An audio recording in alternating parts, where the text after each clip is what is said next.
মানুষ বানায়া প্রভু দিলে কত সম্মান, হাসরের ময়দানে করোনা গো অপমান। মানুষ বানায়া প্রভু দিলে কত সম্মান, কাল হাসরের ময়দানে করোনা গো অপমান। পাপগুলো ঢেকে রেখো, ভালোবেসে কাছে দেখো, পাপগুলো ঢেকে রেখো, ভালোবেসে কাছে দেখো। কণ্ঠে দিও মোর রাসূলের গান, হাসরের ময়দানে করোনা গো অপমান। মানুষ বানায়া প্রভু দিলে কত সম্মান, হাসরের ময়দানে করোনা গো অপমান। আমিন গণ জোরে কান আমিন। হাসরের ময়দান আমার আপনার একদিন হবে, হবে কি হবে না? আমার আপনার মরণ হবে কি হবে না? এটা আগে জানি, মরণ হবে না? একজন ব্যক্তি কোন হুজুর আমি মরবো না, এরকম আছেন নাকি? মরণ সবার গ্রহণ করতে হবে। কুল্লু নাফসিন যায়িকাতুল মাউত সুম্মা ইলাইনা তুরজাউন। শুধু মরলাম তো কবরে গেলাম, মাটি হয়ে গেলাম তো ভালোই ছিল, কিন্তু সুম্মা ইলাইনা তুরজাউন, মরণের পরে কার কাছে যেতাম? জোরে কান জোরে কান। এই কথাগুলো এই জন্য বলতেছি, তাহলে ইমান বাড়বে। মরণ থেকে কেউ রেহাই পাবে না, পায়ও নাই, কথা কন ঠিক কিনা? মরণ থেকে যতই পালাও, মরণ তোমায় লইবে ঘিরি। মরণ থেকে যতই পালাও, মরণ তোমায় লইবে ঘিরি। যদিও সুদূর আকাশ পানি পালাও, শাখায় লাগিয়া সিঁড়ি।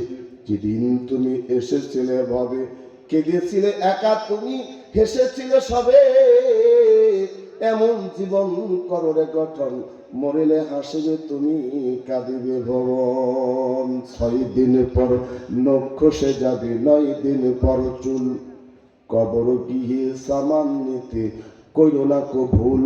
কবর জায়গা ভালো নয়, কবর জায়গা ভালো নয়, কবর জায়গা ভালো নয়।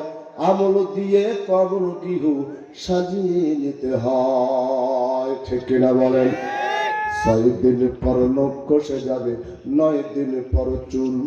কবর গৃহে সামান নিতে করো না কো ভুল। কবর জায়গা ভালো নয়, কবর জায়গা ভালো নয়, কবর জায়গা ভালো নয়। আমল দিয়ে কবর গৃহ সাজিয়ে নিতে হয়। 17 দিনে পেট পেটে শেষ, পোকার খাদ্য হবে। 17 দিনে পেটে পেটে শেষ, পোকার খাদ্য হবে। 60 দিনে গোশ থাকবে না, কঙ্কাল পুড়ে রবে। 17 দিনে পেটে পেটে শেষ, পোকার খাদ্য হবে। 60 দিনে গোশ থাকবে না, কঙ্কাল পড়ে রবে।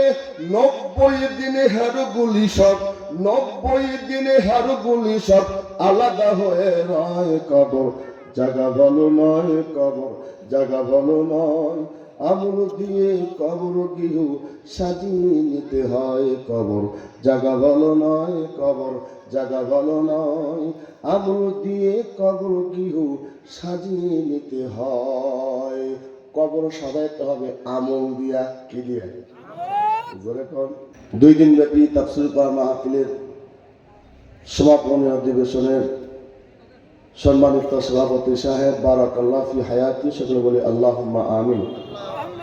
আজকের মাহফিলের দূর দূরান্ত থেকে আগত আমন্ত্রিত কর্তৃপক্ষে মনোপত বাংলার জমিন ইসলাম আকাশে উজ্জ্বল নক্ষত্র, ইমান ইমারতে অত্যন্ত প্রহরী, নবী আলাইহিস সালামের নিশান জামানার শ্রেষ্ঠ সন্তান, শাহজালালের জিন্দা সৈনিক হযরত উলামায়ে কেরাম, সম্মুখপানের সমযুক্ত পিতৃতুল্য মুরব্বী বাবারা, সমবয়স্ক ইয়াং সোসাইটির যুবক ভাইরা, স্নেহের কচিকাঁচা আজিজ তলাবা, পর্দার অন্তরালের মা ও ভগ্নীরা, সকলকে জানাই আমার অন্তরস্থল থেকে মোবারকবাদ। আমি আপনাদের জিজ্ঞাসা করতে চাই, এই কনকনে শীতকে অপেক্ষা করে, আরামের বিছানাকে হারাম করে ঘর ছেড়ে বাড়ি ছেড়ে কোরআনের মাহফিলে উপস্থিত হতে পেরে আপনারা খুশি না বেজার? জোরে বলেন। খুশি হলে প্রশংসা করব কার? জবানটা খুলে বলেন তো আলহামদুলিল্লাহ। আর একটু জোরে বলা যাবে আলহামদুলিল্লাহ।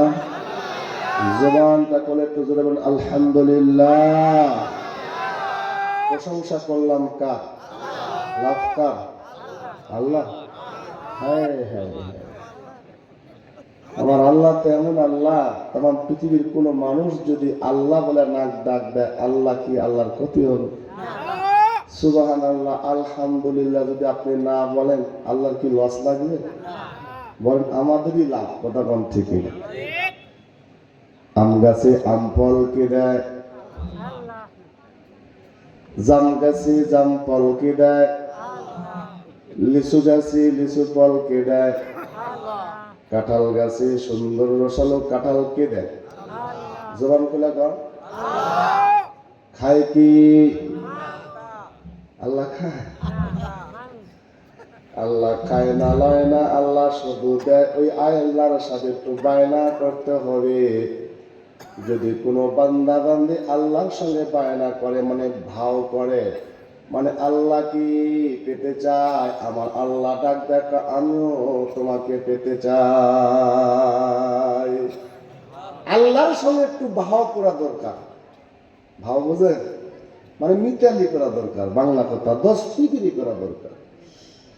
দুনিয়াতে কোনো মানুষ যদি আল্লাহর সঙ্গে দস্তিগিরি করে, বন্ধুত্বগিরি করে, আমার আল্লাহ কয় আমি আল্লাহ এমন বন্ধু হয়ে যাই। আল্লাহু ওয়ালিউল্লাযিনা আমানু ইখরিজুহুম মিনাজ যুলুমাতি ইলান নূর। এই দুনিয়া একটা অন্ধকার, জুলুম আর শয়তানের শিকার আমরা হয়ে পড়েছি। কিন্তু কোন ব্যক্তি যদি আল্লাহকে পেতে চায়, আল্লাহর হতে চায়, আল্লাহ আমি আল্লাহ কুদরতি হাত দিয়ে তাকে বন্ধু বানায় নেই। আর আস্তে কান সুবহানাল্লাহ। বন্ধু হবো কার? আমরা আল্লাহর বন্ধু হতে চাই। আল্লাহর বন্ধু কারা কারা হতে চায়? দুটো হাত তুলে দেখেছেন? দুটো হাত কিছু করেন, এটা তাকবীর দেন লিল্লাহি তাকবীর। 23 সালে তাকবীর আওয়াজ, 24 সালে আওয়াজ দেন। এখন স্বাধীন দেশ, কথা বলেন ঠিক কিনা? জবান তালা করে একটু আওয়াজ দেন নারায়ে তাকবীর, নারায়ে তাকবীর। এই পাশ থেকে আওয়াজ কম আসতেছে, এই সমস্যা থেকে পেছন থেকে তো আওয়াজ দেন নারায়ে তাকবীর। কোরআন সুন্নাহর আলো, কোরআন হাদিস যেখানে, আলেম ওলামা যেখানে, ওয়াজ মাহফিল যেখানে, গান বাজনা যেখানে, হাত এরকম করে না কেন? গান বাজনা যেখানে, সুদ ঘুষ যেখানে, দুনিয়ার মুসলিম আমার নেতা তোমার নেতা,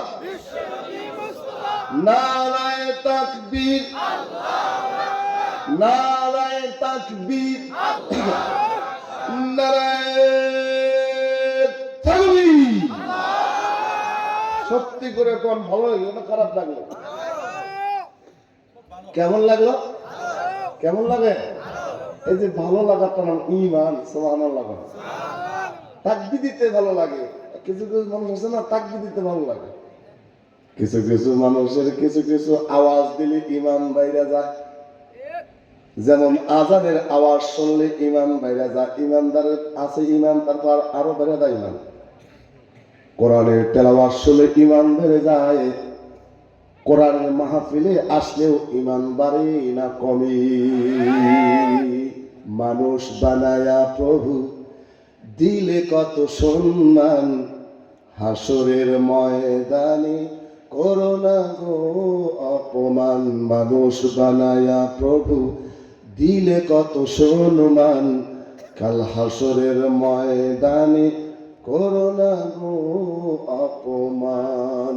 পাপগুলো ঢেকে রেখো, ভালোবেসে কাছে দেখো। পাপগুলো ঢেকে রেখো, ভালোবেসে কাছে দেখো। কণ্ঠে দিও মোর রাসূলের গান হাসরের ময়দানে করোনা গো অপমান মানুষ বানায়া প্রভু দিলে কত সম্মান হাসরের ময়দানে করোনা গো অপমান আমিন গণ জোরে কান আমিন হাসরের ময়দান আমার আপনার একদিন হবে হবে কি হবে না আমার আপনার মরণ হবে কি হবে না এটা আগে তো জানি মরণ হবে না একজন ব্যক্তি কোন হুজুর আমি মরবো না এরকম আছেন নাকি মরণ সবার গ্রহণ করতে হবে কুল্লু নাফসিন যায়িকাতুল মাউত সুম্মা ইলাইনা তুরজাউন শুধু মরলাম তো কবরে গেলাম মাটি হয়ে গেলাম তো ভালোই ছিল কিন্তু সুম্মা ইলাইনা তুরজাউন মরণের পরে কার কাছে যেতাম জোরে কম এই কথাগুলো এই জন্য বলতেছি তাহলে ইমান বাড়বে আপনার ইমান বাড়বে আমরা তো দিন যায় রাত যায় আল্লাহকে স্মরণ করি না মরণকে স্মরণ করি না কবরকে খেয়ালি করি না কথা কম ঠিকই না এই জন্য পাপ করতে গুনাহ করতে তার বাধা থাকে না যে ব্যক্তি মরণকে স্মরণ করে কবরকে স্মরণ করে সেই ব্যক্তি পাপ কাজ করতে সাহস পায় না কারণ কখন মরণ আসবে কেউ জানে না মরণ আসবে ইয়াকিন আছে বিশ্বাস আছে শুধু মুমিন মুসলমান এটা বিশ্বাস করে না যারা আল্লাহকে মানে না তারাও জানে মরণ একদিন আসি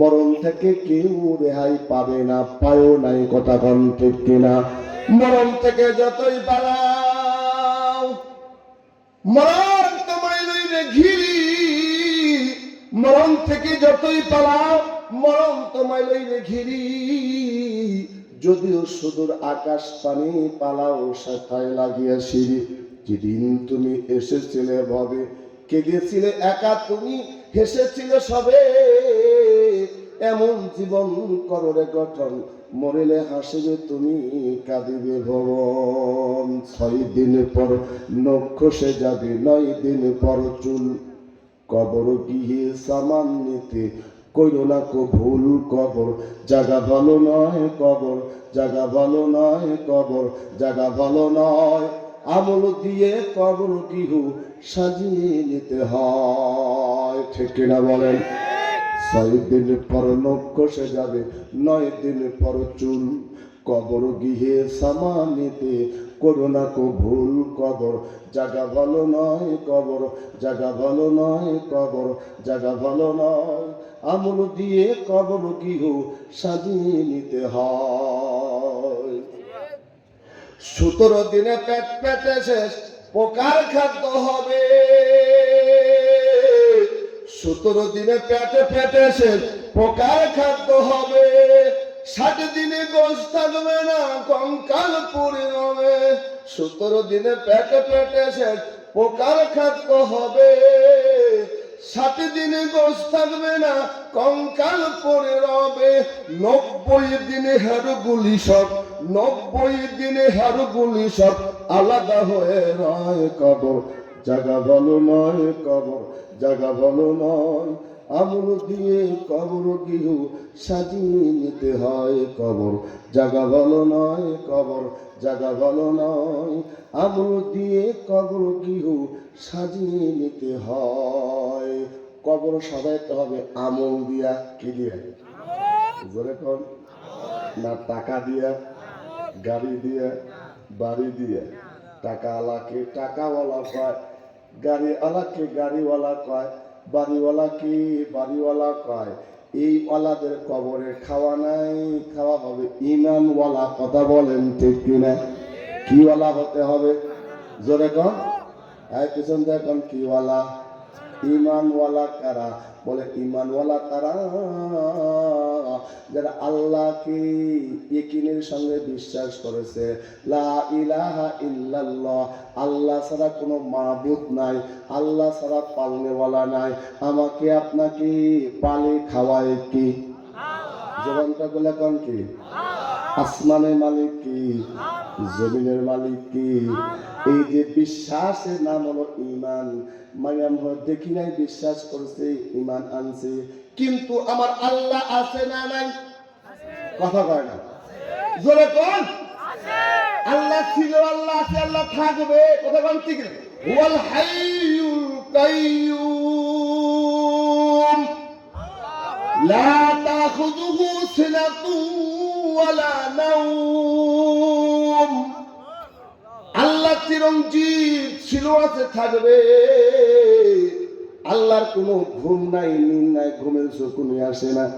আল্লাহর পয়গম্বর মুসা কালিমুল্লাহ ডিগ্রি পাইছে, মুসা কালিমুল্লাহ গুফতে মুসা বাখুদায়ে কুহে তুর, গুফতে মুসা বাখুদায়ে কুহে তুর, গুফতে আহমদ বাখুদায়ে আরশে নূর। পয়গম্বর মুসা কালিমুল্লাহ ডিগ্রি পাইছে আল্লাহর পক্ষ থেকে। সুবহানাল্লাহ, বাড়ি যাবেন। আপনার দ্বারা রয়েছেন না বসে পড়বেন? হয় বসেন, না যাই যান গা। দাঁড়ায় লোক দেখতে আমার ভালো লাগে না, বসেন। এদিকে জায়গা আছে, অনেক জায়গা, এই পাশে ওই দিকটা ঘুরে একজন লোক যারা থাকবে না, বলেন কি এরা কারা আছেন যারা দাঁড়া রয়েছে, আস্তে করে বসা দেন, এদিকে দাঁড়া থাকেন না। তো পয়গম্বর মুসা শুধু নয়, আল্লাহ পাক এক একটা নবীকে এক একটা উপাধি দিছে। যেরকম আমরা চেয়ারম্যানকে চেয়ারম্যান বলি না, কথা বলতে গেলে নাকি মেম্বারকে কেউ চেয়ারম্যান কইছে? কথা বল না কেন? আবার চেয়ারম্যানকে কেউ এমপি সাহেব কইছে নাকি? এক একটা উপাধি দেয়, উপাধি উপনাম। আল্লাহ পাক রব্বুল ইজ্জত নবীদেরকে এক একটা উপাধি দিয়েছেন, উপনাম দিয়েছেন, সিফতি নাম দিয়েছেন। প্রত্যেকটা নবীরা আল্লাহ পাকের পিয়ারা মাসুম, নবীদের কোনো গুনাহ নাই। প্রত্যেকটা নবীরা আল্লাহ পাকের জান্নাতি মেহমান। পয়গম্বর আদম নবীর উপাধি আছে আদম সফিহুল্লাহ। পয়গম্বর মুসার নবীর উপাধি হলো মুসা কালিমুল্লাহ। পয়গম্বর ইব্রাহিম নবীর উপাধি ইব্রাহিম খলিলুল্লাহ। পয়গম্বর ঈসা নবীর উপাধি হলো পয়গম্বর ঈসা রুহুল্লাহ। কিন্তু হাসরের ময়দানে এই যে উপনাম আর সৌন্দর্য নামগুলো ডিগ্রি নিয়া আল্লাহ পাক ডাক দিয়া, ডিগ্রি যার বেশি তাকে সম্মান দিবে, ইজ্জত দিবে কেমনে করিয়া? মাকামে মাজিদ নামে একটা জান্নাতের জায়গা থাকে। মাকামে মাজিদ মানে সম্মানিত একটা জায়গা জান্নাতের জন্য। এই যে এখানে আমরা আজকে সম্মানিত একটা জায়গা করেছি, কোরআনের মাহফিল, কথা বলেন ঠিক কিনা? এখানে হরেক রকমের মানুষ আছে, নামাজ যে পড়ে না সেও কিন্তু আসছে, যাই যাই কোরআনের বয়ান শুনে আসি, কথা বলেন ঠিক কিনা? আবার এমন মানুষ আছি সে এশার নামাজ পড়ে নাই, ওয়াজ শুনবি, নিয়ত করছে ফজরও পড়বে, এরকম লোক থাকতে পারে, কথা বলেন ঠিক কিনা? কিন্তু এই যে হরেক রকমের মানুষ এখানে আসে আসে কোরআন শুনতেছে, এটা সম্মানের একটা জায়গা হয়েছে। সম্মানের জায়গা কেমন? আমার রাসূল বলেছে, এরকম যদি কোরআনের মাহফিল হয়, মাজালিসু যিকরুল্লাহ, হালকা ওলামা একরামের হালকা হয়, ওই জায়গাটুকু আল্লাহ সময়কের জন্য দুনিয়াতে জান্নাতের টুকরা বানায়া দেয়। এই মুহূর্তে এই জায়গাটা জান্নাতের টুকরা আল্লাহ বানাইছেন। এখানে যারা বসছেন আপনারা আপাতত জান্নাতে মেহমান। সুবহানাল্লাহ কইলেন না? এই জোরে কোন সুবহানাল্লাহ। আপনাদের এলাকা 2 দিন ব্যাপী কোরআন মাহফিলে মাইকিং ভোটিং সবই হয়ে গেছে, কিন্তু এলাকার সমস্ত মানুষকে আসতে পারছে? আপনাদের কপাল আল্লাহ খুলছে বলে আসছেন। আল্লাহর কাছে দোয়া করুন, আল্লাহ আজকে আমাদের হেদায়েতের পরিপূর্ণতা দিয়ে দাও, আমিন কোন। আমিন। হেদায়েতের মালিককে জোরে কোন। কাকে কখন কেমনি হেদায়েত দিবে এটা আল্লাহই ভালো জানে। নবীও হেদায়েতের মালিক না। নবী যাকে মহব্বত করতো তার নাম আবু তালেব, তার চাচা এত মহব্বত ভালোবাসেন যে চাচা আল্লাহর নবীর দাদা খাজা আব্দুল মুত্তালিব যখন দুনিয়া থেকে বিদায় হওয়ার আগ মুহূর্তে তার সন্তান আবু তালেব হাত কয়, এ সন্তান রে, আমার মোরা ঘরের সন্তান অর্থাৎ আব্দুল্লাহর কলা মোহাম্মদ ও কিন্তু এতিম, আমি তোর কাছে রেখে গেলাম, ওর বাপও নাই, মারা গেছে, মাও নাই, বাপ মারা গেছে মায়ের পেটে 6 মাস বয়সে নবীর বাপ মারা গেছেন। নবীর যখন 7 বছর বয়স তখন মা দুনিয়া থেকে বিদায় হয়ে গেছেন। ইয়াতিম নবী দাদার কাছে থাকতেন, দাদাও দুনিয়া থেকে বিদায় হওয়ার আগ মুহূর্তে আবু তালেব সন্তান হাত ধরে কয়, আব্দুল্লাহর পোলা, এই যে সন্তান আমার কলিজা টুকরা নাতি মোহাম্মদ। আবু তালেব বাপ হয়ে ওসিয়ত করলাম, আমার এই সন্তানকে তুই দেখে দেখে রাখবি। আল্লাহর নবীর ওসিয়তে দাদার নসিহত এবং বাপের ওসিয়ত পালন করেছে। আমার নবীকে আবু তালেব কাছে নিয়ে থাকি। হঠাৎ করে রাত্রিবেলা আমার নবী ঘুম থাকিয়া আব্বু আব্বু বলে চিৎকার দিয়া ডাক দিয়া উঠে। আমার নবী ঘুম থেকে মায়ের স্বপ্ন দেখে আম্মু আম্মু বলে ঘর থেকে বাহির হইয়া যায়। আবু তালেব ডাক ডাকা, মোহাম্মদ রে, তোর বাবা নাই, তোর মা নাই, আমি তোর বাবা লাগি, আমি তোর মা লাগি। কি মহাব্বত আর ভালোবাসা দিয়া দিছে। আমি আবু তালেব যতদিন বেঁচে থাকবো তোর গায়ে কেউ ফুলের টাকা দিয়া সহজ পাবে না। আবু তালেব এমন মহাব্বত আমার আত্মার মতো মহাব্বত করতেন না, এমন ভালোবাসা দিছে, এমন মায়া মমতা দিছে। আল্লাহ নবীর বয়স যখন 17 বছর থেকে 12 বছর আবু তালেব ব্যবসা করতেন, বাণিজ্য করতেন, কিন্তু নবীর 17 বছর 12 বছর একটা বালক মক্কার মধ্যে এমন তার পরিচিতি হয়ে যাইতেছেন, মক্কার কাফেরেরাও আল্লাহ নবীকে আল আমিন বলে, বিশ্বাসতা বলে। নবী মিছা কথা কয় না, বাগাডম্বরি করে না। নবী যখন রাস্তায় চলতেন পশু পাখি সালাম করতেন। নবী যখন রাস্তায় চলতেন পশু পাখি সালাম করতেন। চলন্ত পথে উড়ন্ত মেঘে ছায়া দিত নবীর মাথায় রে, ছায়া দিত নবীর মাথায়। 12 বছরের বালককে নিয়ে আবু তালেব চিন্তা করলো, মোহাম্মদ তো বিশ্বস্ত ব্যক্তি, আর কোন টাকাওয়ালা ব্যক্তি বিশ্বস্ত ব্যক্তিকে চায় তার সম্পদ পহরা দেওয়ার জন্য। কথা কম ঠিকই, আমারও তার বিশ্বাস তো বড় দাম। নবীকে নিয়ে আবু তালেব সিরিয়া যাবে বাণিজ্য করতে, ব্যবসার কিছু সিস্টেমেটিকাকে বুঝায় দিবে। নবীকে নিয়ে আবু তালেব যায়। সিরিয়া বাণিজ্য যাইতে যাইতে হঠাৎ করে একটা কাফেলা স্থাপন করেছেন। ওই প্রান্তে একজন বুহাইরা নামে একজন পাদ্রী ছিল। উনি মানুষের চেহারা দিয়ে বুঝে দিতে পারতেন কোয়ালিটি কোন কোয়ালিটির হবে।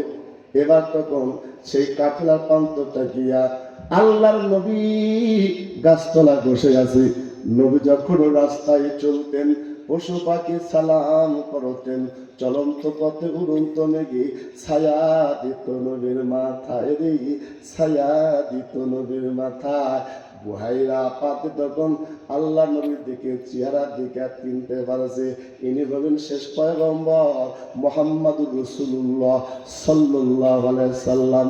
এ বাচ্চা, মান আনতা রিবনাফসাকা আতারে কুনিয়া জিনিন, হে সন্তান তোমার পরিচয় দাও, তুমি কোথা থেকে আসছো? বলে আমার নাম মোহাম্মদ, আমার বাবার নাম আব্দুল্লাহ, আমার দাদার নাম খাজা আব্দুল মুত্তালিব, মক্কা শরীফে আমার বাড়ি। কার সঙ্গে আসছো তুমি? আমার চাচা আবু তালেবের সঙ্গে। কই তোমার চাচা? ওই যে তাবুর মধ্যে বসে আছে। বুহাইরা তখন তার দ্রুত দেখায়, এ আবু তালেব, ওই যে ছোট্ট একটা বাচ্চা দেখা যায়, এটা তোমার কে লাগে? এটা আমার ভাতিজা, এটার নাম মোহাম্মদ। খবরদার আর তুমি সিরিয়ায় যাও না, ঘুরে যাও ঘুরে যাও। ইনি এমন একজন সন্তান, এমন একজন মহামানব, তামাম বিশ্বের জন্য ইনি হবেন বড় নেতা। আল্লাহু আকবার, আল্লাহু আকবার। আবু তালেব তুমি ঘুরে যাও, মোহাম্মদকে নিয়ে তুমি জমানা। কিন্তু এই কথাটার প্রারম্ভে আবু তালেব আরেকজন গার্ড দিয়েছেন, যার নাম আব্দুল ওয়াহাব নামে জুহুরি। এই আব্দুল ওয়াহাবকে নবীর সঙ্গে সঙ্গে রাখেন, যে সবসময় দেখে রাখবা। আবু তালেব তখন আব্দুল ওয়াহাব জুহুরিকে দিয়া পথ চলা শুরু করেছে। কিন্তু বাগান রাখি আল্লাহ মারাকে, কথা বলেন ঠিক কিনা? আল্লাহ তাকে রাখবে, পৃথিবীকে কেউ মারতে পারবে। আর আল্লাহ যাকে রাখবে না, যত রকমের আলকামের দাও, নদীরে কুল ভাঙ্গে ও কুল করে, তো নদীর খেলা। সকালবেলা রানী রে তুই ফকিনি, সন্ধ্যাবেলা কথা বলেন ঠিক না। আল্লাহর মাঠ দুনিয়ার বাইরে কথা